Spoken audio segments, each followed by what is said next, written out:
Okay, so we get started on the knee.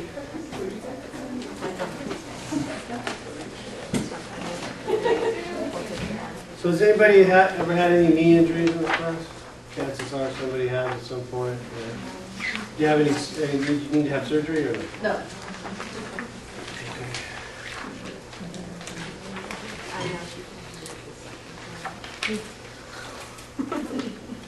So now what happened to that little gym there? I was just watching that for the first time. We'll check it out later. Probably your ACL. It's usually what's happening.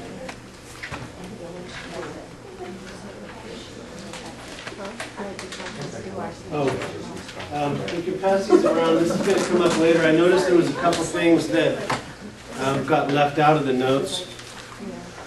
So this will be to supplement your notes.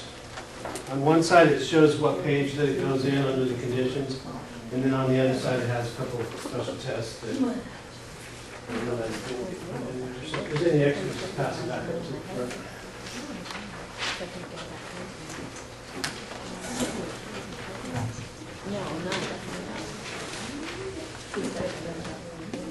So there's not a whole lot of bones in the knee that we're going to talk about. There's a few ligaments that are pretty important in the knee, and then there's muscles that we've kind of already talked about. Mostly we'd be talking about knee ligaments and menisci, cartilage, things like that.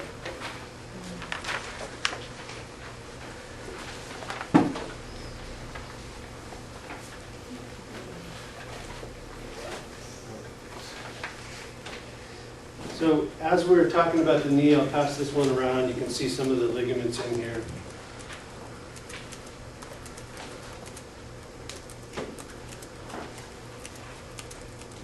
So most of the time the knee is in a weight-bearing position, so there's axial load pressing on it this way. Okay? Obviously, you're going to bend it, but a lot of times it's under load. And then it's basically a junction between these two bones, primarily the femur and the tibia. So it's moving back and forth like that.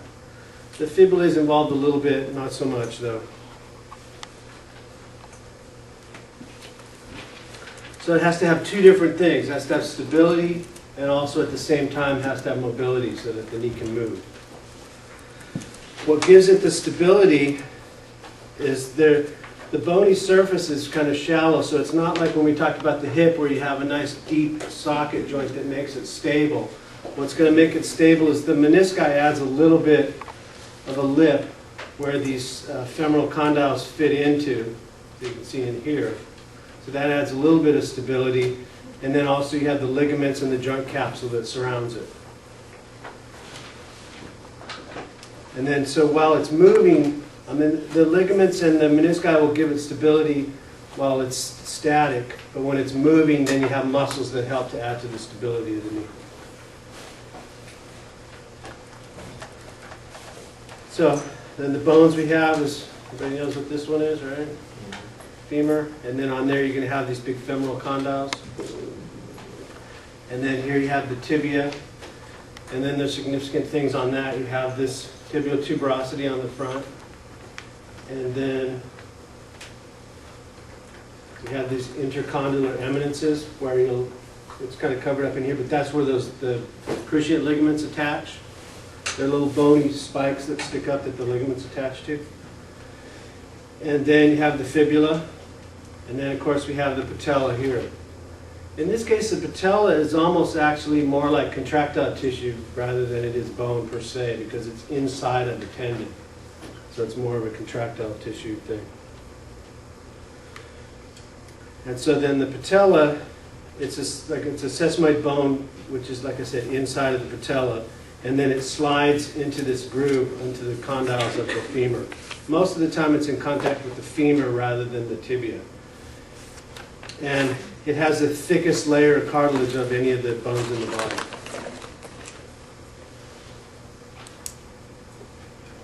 And then as you have different amounts of flexion and extension, the patella is going to be in contact with different parts of the the femoral condyles. Okay, so in the upper portion, when the knee is is flexed like this, it's more of the upper part of the patella, and then as you come farther down, then the lower parts of the patella is going to be in contact with the femur.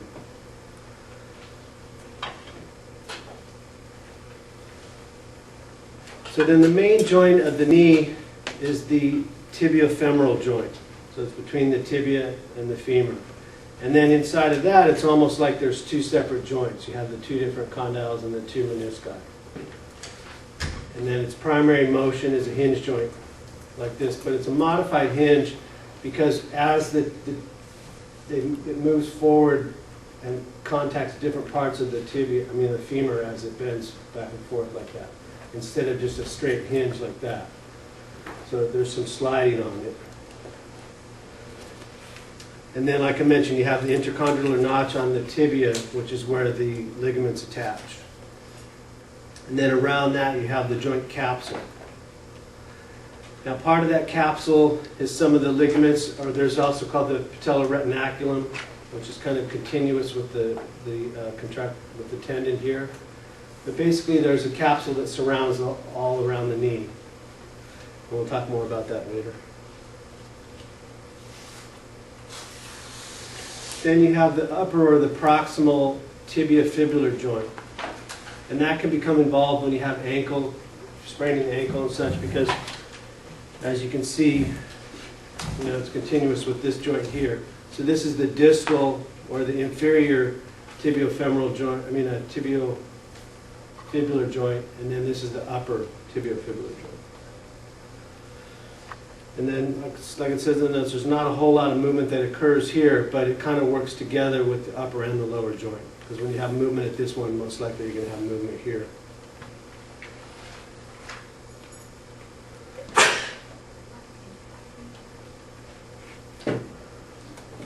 So with the menisci, basically when it says triangular cross-section, meaning that the meniscus is either shaped like an M or a C, but if you look at it, if you cut it here and look at it like this, then it's a triangle because it gives stability to the femoral condyles in here. So it's going to give stability to the joint. It makes it a little bit more of a ball and socket type joint instead of just a flat tibial plateau.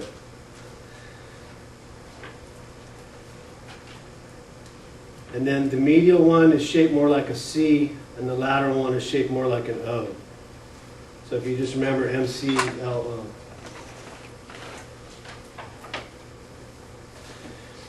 And then around the perimeter of the meniscus, it's going to be attached to the tibia and then also to the joint capsule.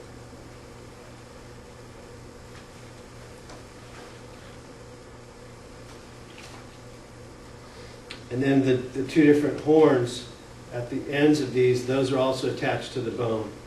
But on the inside here, it can kind of float around a little bit. So it's anchored around the outer rim, and then it's also anchored at the two different horns. And then what happens with the meniscus is you get tears, what they call like bucket handle tears. That's where if it tears, so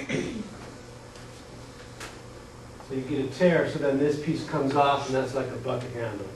So we talk about bucket handle tears.